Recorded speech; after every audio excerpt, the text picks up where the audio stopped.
అసలు ఎందుకు ఈ బీసీ ఉద్యమం? మీరు రాజకీయంగా ఎదగటానికా? పెద్ద సంఖ్యలో ఉన్న విద్యార్థులు, నిరుద్యోగులకా? మీ స్వలాభం కోసమా? ఇప్పుడు నేను రాజకీయంగా ఎదగాలంటే రాజకీయ పార్టీలో ఏదో ఒక రాజకీయ పార్టీని ఎంచుకుంటా. నేను ఏ రాజకీయ పార్టీలో ఉన్నా నాకు ఏ పదవి అంటే ఆ పదవి నా కాళ్ళ దగ్గరికి వస్తాయి. కానీ పదవులు తీసుకొని పెదవులు మూసుకునేటువంటి రక్తం నాలో లేదు.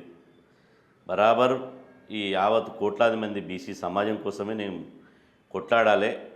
రాజకీయ సమానత్వం, ఆర్థిక సమానత్వం, సామాజిక సమానత్వం సాధించాలి. మనిషిని మనిషిగా గౌరవించేటువంటి సమాజం రావాలి. అదేవిధంగా ఆర్థిక అసమానత లేనటువంటి, సామాజిక అసమానత లేనటువంటి సమాజం రావాలని ఇలా ఎత్తిన జెండా దించకుండా 30 సంవత్సరాలుగా 3 దశాబ్దాలుగా పోరాటం చేస్తాం. ఏం సాధించారు? మేము సాధించిన కోకొల్లో మేము సాధించిన విషయాలు చెప్తే పెద్ద గ్రంథమే అవుతుంది. ఇలా 100కు 100% మేము లేకపోతే ఈ బీసీ జాతికి తీవ్ర అన్యాయం జరుగుతుంది. ఇప్పుడు మాత్రం ఏం జరగలేదు. ఇప్పుడు మాత్రం ఏం న్యాయం జరిగింది? మీరు లేకపోతే బీసీలకి తీవ్ర అన్యాయం జరుగుతుంది.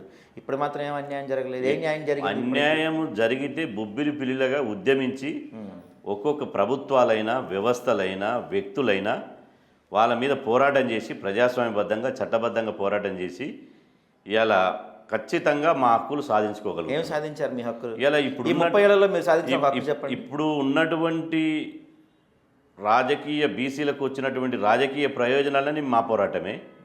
మేము చేసినటువంటి పోరాటం మూలంగానే ఇలా బీసీలు ఇంత వెలుగులోకి వచ్చారు.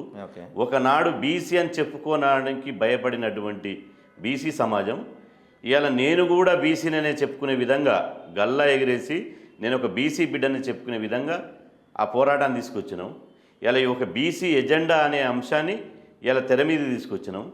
ఇలా నేను ఖచ్చితంగా బీసీని కాబట్టే నాకు ఈ పదవి వచ్చింది, నేను బీసీ కాబట్టే నాకు ఈ అవకాశం వచ్చింది అని చెప్పి ఇలా ఒక వ్యక్తులు బీసీ బిడ్డలు గర్వంగా చెప్పుకునేటువంటి స్థాయికి తీసుకొచ్చినాం.